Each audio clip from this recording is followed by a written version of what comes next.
this position right here.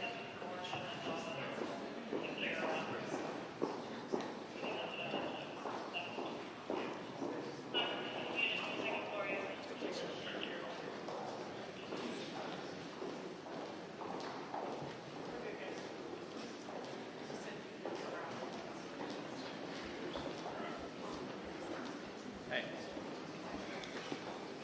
Welcome.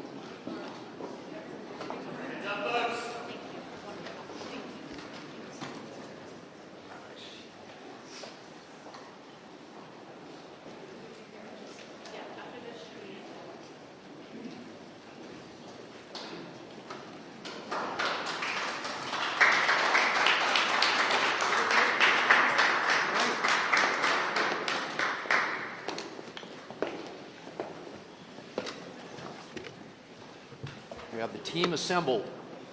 Good afternoon, and thank you all for being here.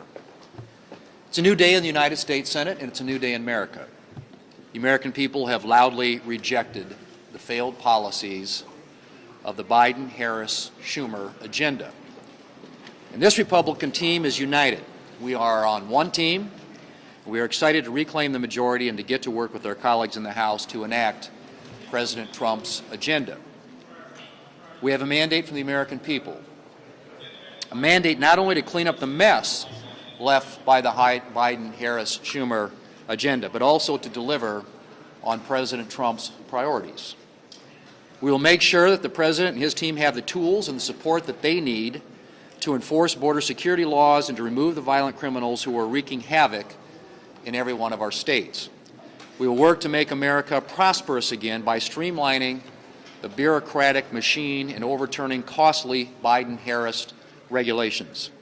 And we will work to restore American energy dominance, not just our energy security, but energy dominance, which will lower costs and bolster our national security. I'm excited to get to work with this team right away, and I want to thank my colleagues who placed their faith in me to serve as leader, and to those who were supporting another candidate. I promise to be a leader who serves the entire Republican conference. We will have an ambitious agenda, and we'll take each and every Republican working together to be successful. With that, I want to turn things over to Senator John Barrasso, the newly elected Republican whip. Thank you. On election night, America saw the remaking of the Republican Party for the better. This election was about the answering to the question of, are you better off now than you were 4 years ago? And the American people said no. Only 1 in 4 Americans thought that the country was heading in the right direction. And you've seen the Republican Party grow in terms of hardworking middle-class families, in terms of minorities, in terms of young people, in terms of families struggling to get by. In the last 3 weeks before the election, I was all over the country with President Trump, with J.D. Vance, as well as a number of our Senate candidates.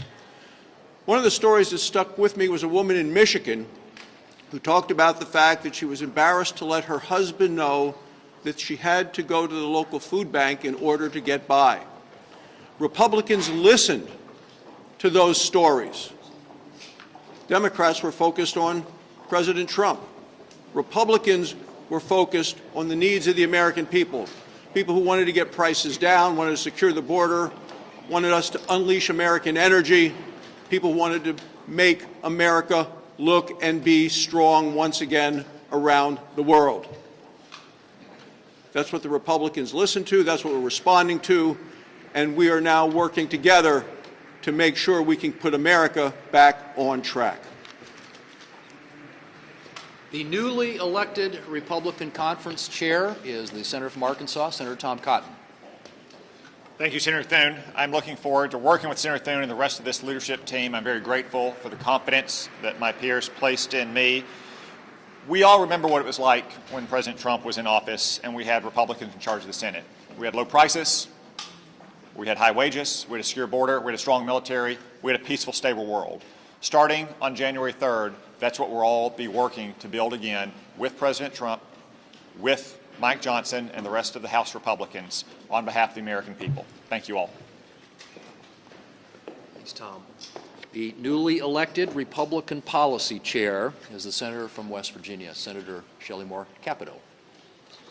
Thank you, and congratulations to our new leader, John Thune. He will be a strong voice, as he has been in the past, as the whip, and I look forward to serving with him and with all of our leadership team. I want to thank the others that ran. We had a really strong, healthy discussion, and we've all come out united and friends. And one of the people that was in our discussion is one of the people that is going to, although he didn't say anything, his presence was very much felt, and that is the Vice President-elect, J.D. Vance.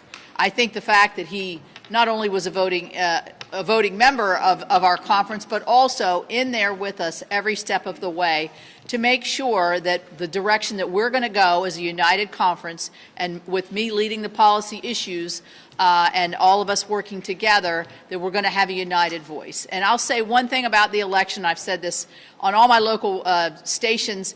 What I think the biggest issue was, and there are big ones, border and national security and others, it is literally the American family, the mom and the dad, the grandmother, whoever it is, going to the grocery store. We do it all the time, every week, and we could see, all of us could see, the escalating costs of something so very basic to us, just the cost of food, and hearing from the Vice President in her campaign, the economy's doing great, don't worry. And so we hear those voices, we hear them loud and clear, and those are the voices that we're going to respond to, along with President Trump, through the next several years. Thanks, Shelley. The newly elected Senate Republican Conference Vice Chair is the senator from Oklahoma, Senator James Lankford. Hey, congratulations to John Thune. We're looking forward to his great leadership there. Republicans were asked a very simple thing. Can you get us back on track? Over 70% of the country right now believes the country is on the wrong track. Our task is going to be very, very simple: to defend our values, to be able to strengthen us as a nation, and to be able to bring prosperity to people that are really struggling right now. That's a primary issue for us, and all of those things are things that we're going to get onto immediately, because the American people have spoken and said we do not like the direction that the country is going, so let's get us back on a better direction. So this leadership team, President Trump, J.D. Vance, we're headed in a direction to be able to get the country back on the track that she is looking for. Thanks, James.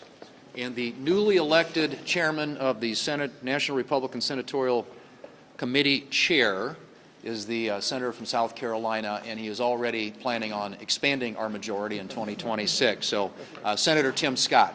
Hey, brother. Without any question, President Trump set out to make sure that Americans felt like this country and the American dream was alive and well and there for them.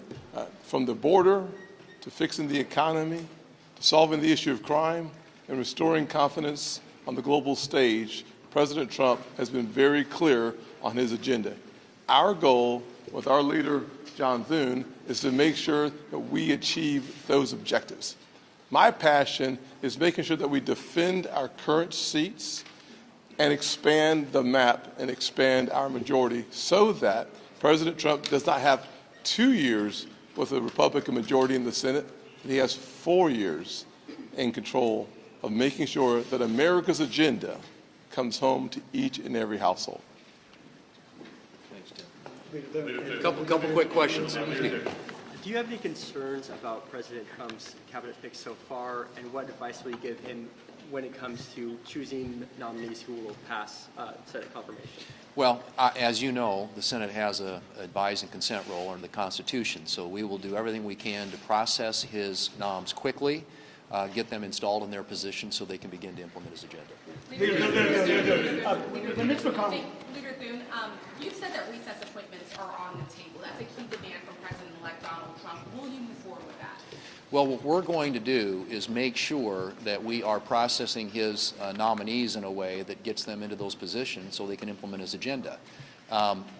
How that happens remains to be seen. You know, obviously, we want to make sure our committees have confirmation hearings like they typically do, and that these nominees reported out to the floor. But I've said this, and I mean it, that you know, we expect a level of cooperation from the Democrats to work with us to get these folks installed. And obviously, we're going to look at explore all options to make sure that they get moved and that they get moved quickly. Will the legislative filibuster remain unchanged under your tenure? Yes. How do you intend to balance maintaining the independence of the Senate with passing the President-elect's agenda? Well, I mean, the Senate, as you know, is by the founders' design, a place where the minority has a voice in our process.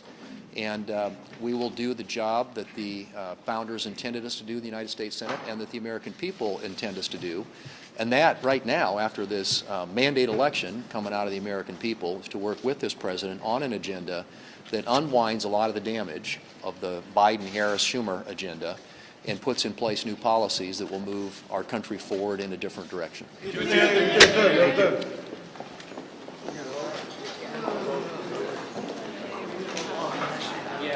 For a while.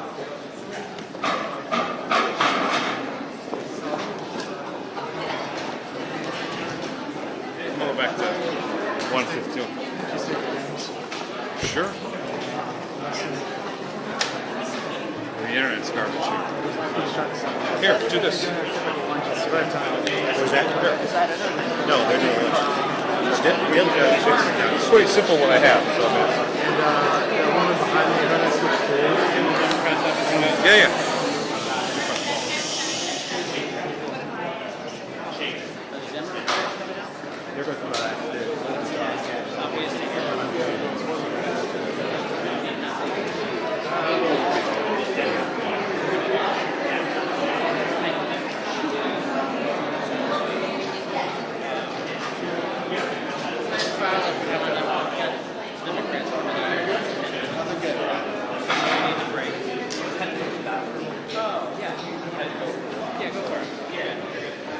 I'd like to confirm that the Democrats will be coming after their luncheon, 2 o'clock, 2:15, usual time. Senator Schumer and others at the podium shortly after 2 o'clock.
There's just like a mass of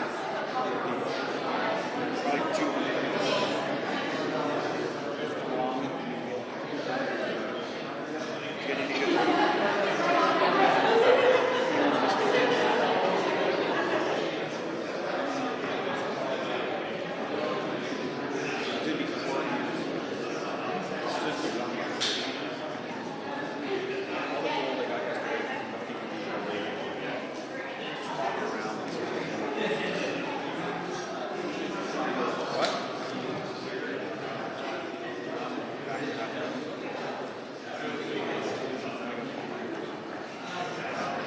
someone wants to.